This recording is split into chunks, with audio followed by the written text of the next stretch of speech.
ఈరోజు కథ పేరు ఎం వెంకటేశ్వరరావు గారు రచించిన అన్యోన్యం. ఇక కథలోకి వెళ్దాం ఫ్రెండ్స్. అనవసరంగా ఎవరికి ఫోన్ చేయని ప్రశాంత్ ఆ రోజు చెల్లెలికి ఫోన్ చేశాడు. అందులోనూ రాత్రి 7 గంటలకు చేయటంతో ఆశ్చర్యపోయింది శ్రావణి. హలో అన్నయ్య చెప్పు. శ్రావణి, నాన్న ఉదయం నుంచి కనబడడం లేదు. ఏదైనా ఊరు వెళ్ళారేమో. ఏ ఊరు వెళ్ళలేదు, సెల్ ఫోన్ కూడా ఇంట్లోనే వదిలిపెట్టి వెళ్ళారు. ఆయన బయటికి వెళ్ళే చోట్లన్నీ వెతికాను అన్నాడు కంగారుగా. ఇంట్లో ఏమైనా గొడవ జరిగిందా? ఎప్పటిలాగే నాన్నకి అమ్మకి పొద్దున ఏదో గొడవ జరిగిందట, దానికి అలిగి వెళ్ళిపోయాడు. అవునా? అంతా తలరాత. ప్రతిరోజు వాళ్ళిద్దరికీ ఏదో ఒక గొడవ, లేనిదే నిద్ర పట్టదు అన్నాడు ఆవేదనగా. సరే అన్నయ్య, నేను ఆయన ఇప్పుడే బయలుదేరి వస్తున్నాం అని ఫోన్ ఆఫ్ చేసింది శ్రావణి. కృష్ణమూర్తి రైల్వేలో 35 ఏళ్ళు ఉద్యోగం చేసి రిటైర్ అయ్యాడు. 2 పిల్లలు, కొడుకు ప్రశాంత్, కోడలు కవిత, కూతురు శ్రావణి, అల్లుడు శ్రీధర్. 4 సాఫ్ట్వేర్ ఇంజనీర్లే, మల్టీనేషనల్ కంపెనీల్లో ఉద్యోగస్తులు. శ్రావణి భర్త అత్తమామలతో బేగంపేటలో ఉంటుంది. ప్రశాంత్ మణికొండలో భార్యతో తల్లిదండ్రులతో కలిసి ఉంటున్నాడు. ఇప్పుడు కవితకి 4వ నెల. రిటైర్ అయిన దగ్గర నుండి కృష్ణమూర్తికి శారదకి అస్సలు పడటం లేదు. ప్రతి చిన్న విషయం దగ్గర అభిప్రాయ భేదాలతో మొదలయ్యే గొడవలు పెద్ద యుద్ధాలతోటే ముగుస్తున్నాయి ఈ మధ్య. తల్లి తండ్రి గొడవలు విని విని ఎటూ చెప్పలేక అవస్థపడుతున్నాడు ప్రశాంత్. కోడలు కవిత నాకెందుకని మౌనంగా ఉండడానికి మనసొప్పక ఇద్దరికీ సర్ది చెప్తూ ఉంటుంది. కృష్ణమూర్తికి షుగర్, బీపీ, కొలెస్ట్రాల్ వంటి వయసుతో పాటు వచ్చే వ్యాధులు దండిగా ఉన్నాయి. సంక్రాంతి సమయం. పండగకి అత్త కోడలిద్దరూ కలిసి అరిసెలు, లడ్లు చేశారు. సాయంత్రం ఇంటికి వచ్చిన ప్రశాంత్కి అరిసెలు, లడ్డు పెట్టి కృష్ణమూర్తికి జంతికలు ఓ ప్లేట్లో తెచ్చిచ్చింది శారద. నాకు లడ్డు, అరిసె ఇవ్వచ్చుగా అన్నాడు కృష్ణమూర్తి. డాక్టర్ ప్రవీణ్ని పిలవమంటారా? మీరేం తింటున్నారో ఆయనే స్వయంగా చూస్తాడు. మీ షుగర్ లెవెల్స్ ఎందుకు తగ్గడం లేదో ఆయనకి అర్థమవుతుంది అంది శారద. నిన్ను అడిగాను చూడు, నన్ను నేను అని బయటికి వెళ్ళిపోయాడు కృష్ణమూర్తి. ఏంటమ్మా, ఒక లడ్డు తిననంత మాత్రాన షుగర్ సడన్గా నార్మల్ అవుతుందా అన్నాడు ప్రశాంత్. ఆయన షుగర్ లెవెల్స్ ఎంత ఉన్నాయో నీకు తెలుసా? HbA1c 10కి చేరుకుంది. ఆ విషయము ఆయనకి తెలుసు కదా. తెలిస్తే నాకెందుకు ఈ గొడవ అని గదిలోకి వెళ్ళింది శారద. సాయంత్రం కృష్ణమూర్తి ఇంటికి రాగానే కవిత, మామయ్య మీకోసం షుగర్లెస్ లడ్డు చేశాను, తిని చూసి ఎలా ఉందో చెప్పండి అని ప్లేట్లో పెట్టించింది.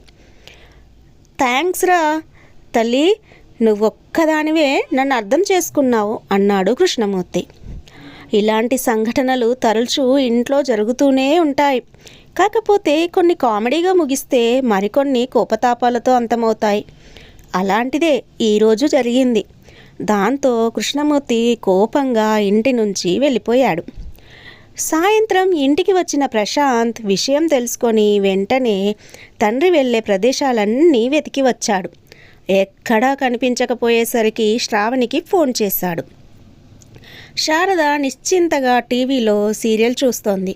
ప్రశాంత్, కవిత మొహాల్లో కృష్ణమూర్తి ఇంకా ఇంటికి రాలేదన్న ఆందోళన. టీవీ చూస్తున్న తల్లిని చూడగానే శ్రావణికి చిరాకేసింది. అమ్మా, నాన్న ఇంటికి రాలేదని మేమంతా కంగారు పడుతుంటే నువ్వేంటి కూల్గా టీవీ చూస్తున్నావు? కొంచెం కూడా బాధ్యత బాధ లేకుండా అని టీపాయ్ మీదున్న రిమోట్ తీసుకొని టీవీ ఆఫ్ చేసింది.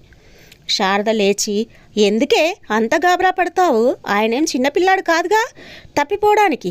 ఇంటికి రాక ఎక్కడికి పోతాడు అంది. ఏం మాట్లాడుతున్నావమ్మా? నువ్వు మాట్లాడేది కొంచెమైనా బాగుందా?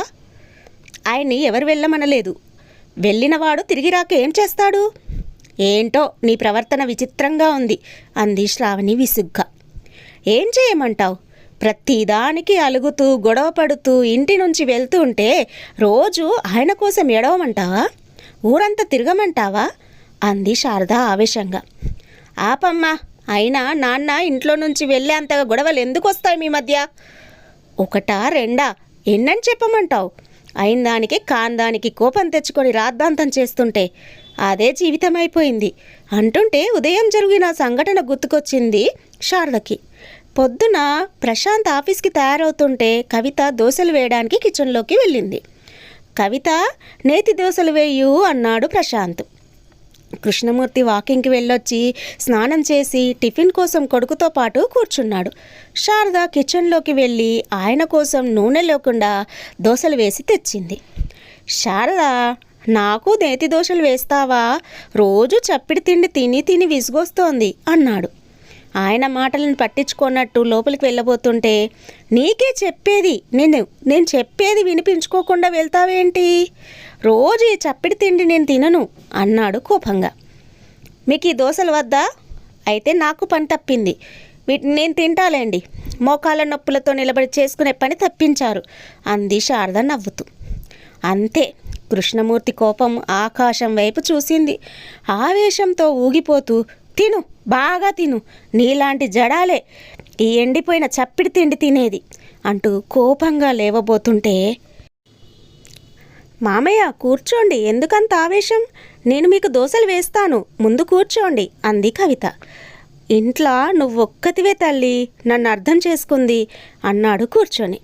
కవిత లోపలికి వెళ్ళి దోశ వేసి అందులో ప్రశాంత్ లంచ్ బాక్స్ కోసం చేసిన కూర పెట్టి మసాలా దోశ తెచ్చి ఇచ్చింది మామగారికి.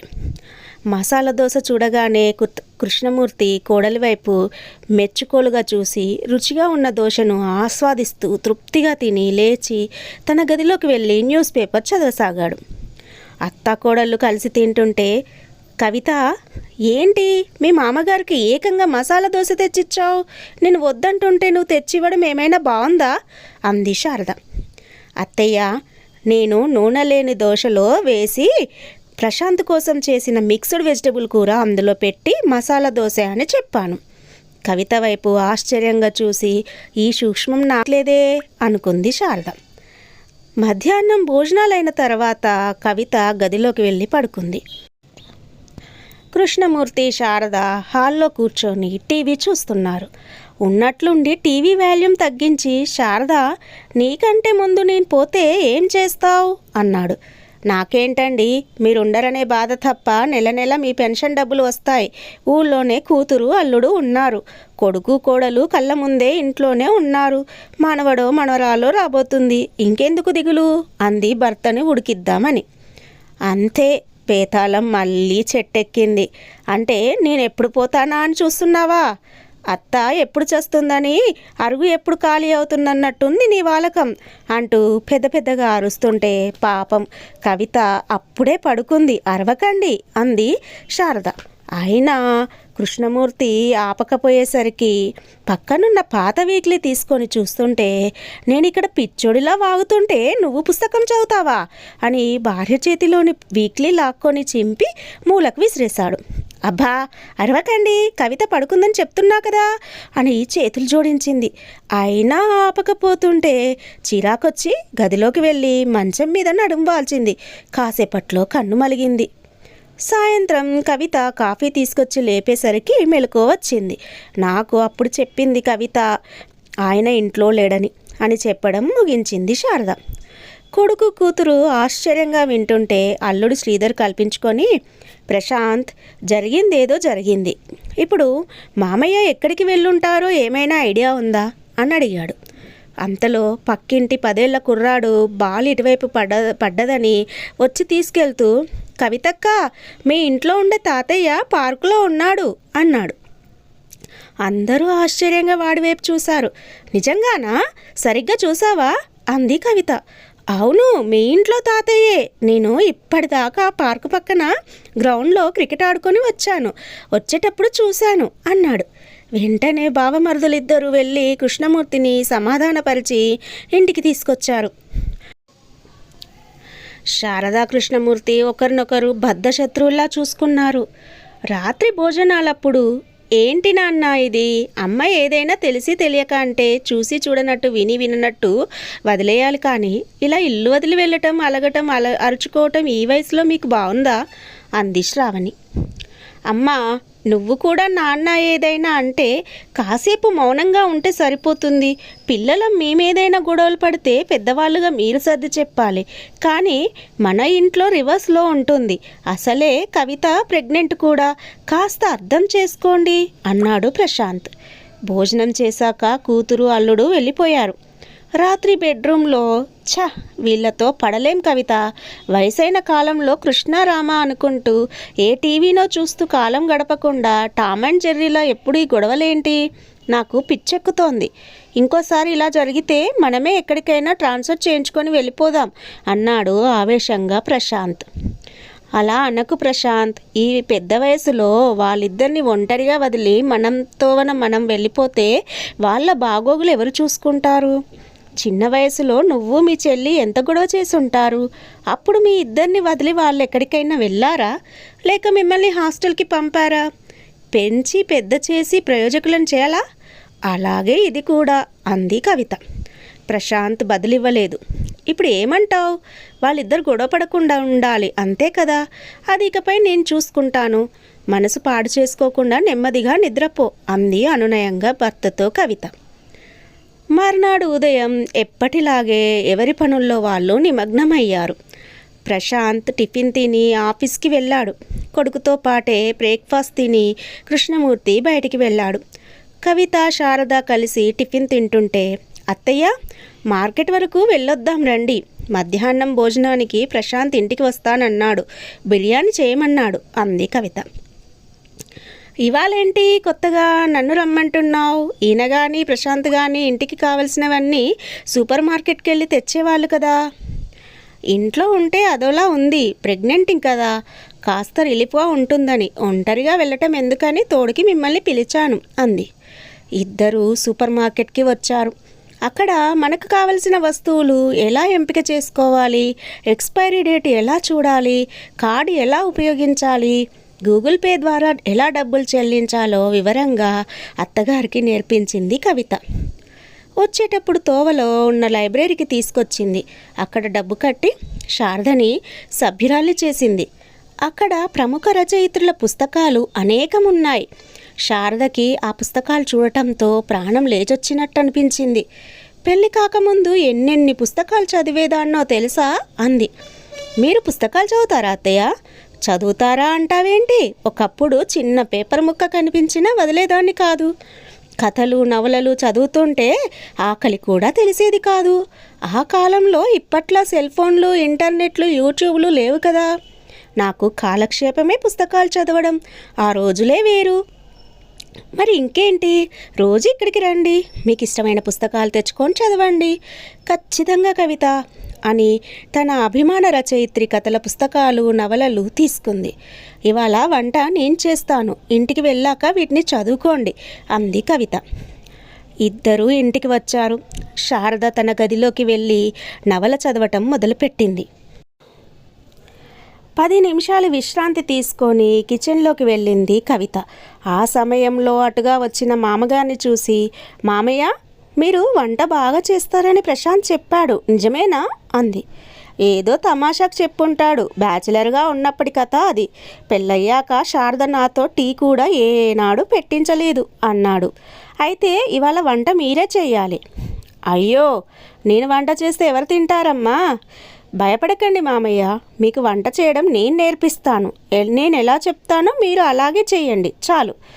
నీ నమ్మకం ఏమిటో నేనెందుకు కాదనాలి అన్నాడు.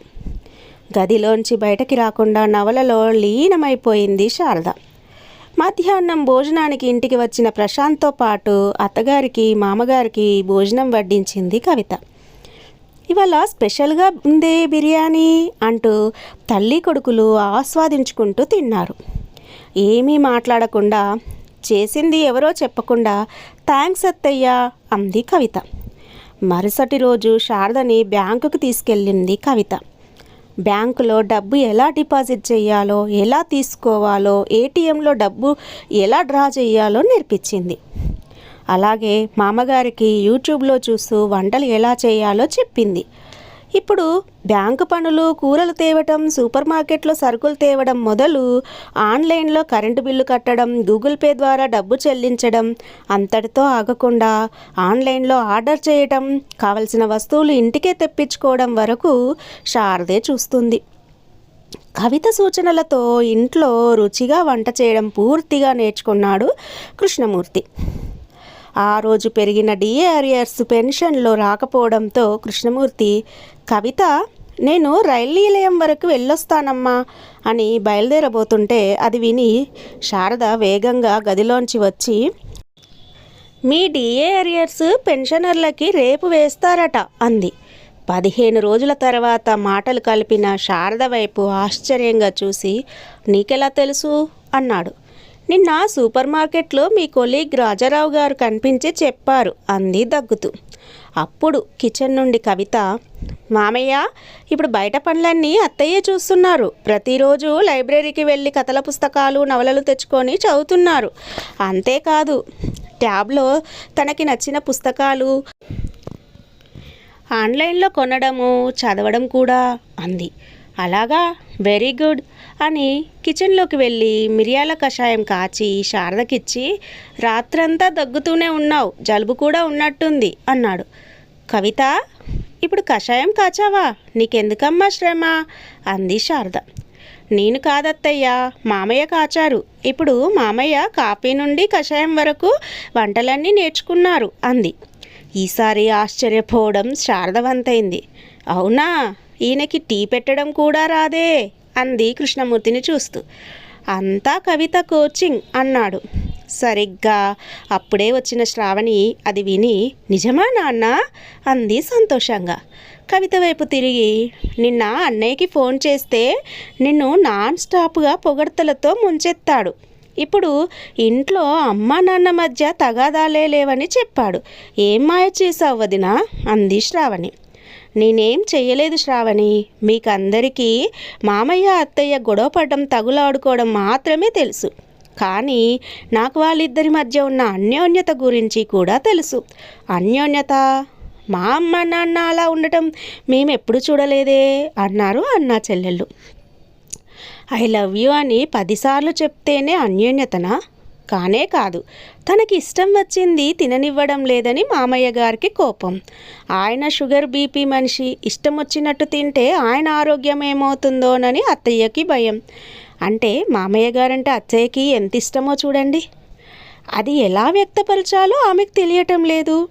ఇక మామయ్య గారికేమో అత్తయ్యకి బయట ప్రపంచం గురించి తెలియదనే అపోహ. ఒకవేళ తను ముందుగా పోతే అప్పుడు ఏం చేస్తుందో అని భయం. అదే విషయాన్ని అత్తయ్యని అడిగారు. ఆమె సరదాగా చెప్పిన జవాబుని ఆయన సీరియస్గా తీసుకున్నారు. అందుకే ఇల్లు వదిలి వెళ్ళారు. నేను అత్తయ్యతో నిజంగానే మామయ్య మీకంటే ముందు పోతే మీకేం బాధ ఉండదా, ఆయన ఇల్లు వదిలి వెళ్తే ఏం తిన్నారో ఎక్కడున్నారో అని బాధ వేయటం లేదా అని అడిగాను. అందుకు అత్తయ్య, ఆయన నన్ను వదిలి ఎక్కడికి వెళ్ళలేరు కవిత. నాతో గొడవ పడందే ఆయనకి పొద్దుపోదు. నాతో మాట్లాడకుండా ఉన్న సందర్భాలు ఉన్నాయి, కానీ నన్ను చూడకుండా ఏనాడు ఉండలేదు. చీకటి పడేలోగా ఎలాగూ వస్తారు. నిద్రపోయే ముందు నా మొహం చూస్తేనే ఆయనకు నిద్ర పడుతుంది.